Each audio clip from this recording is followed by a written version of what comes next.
Oggi Anci Veneto è stata del governatore Zaia. Quali richieste e cosa è sembrato dell'incontro?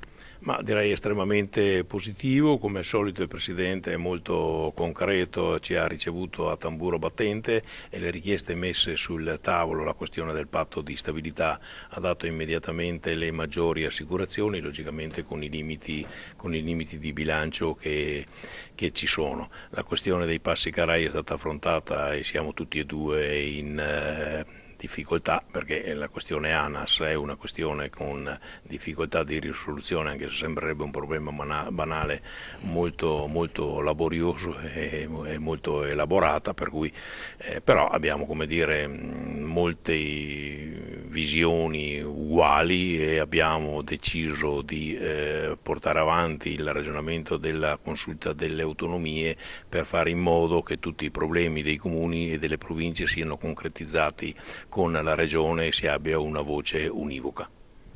Perfetto, grazie Presidente.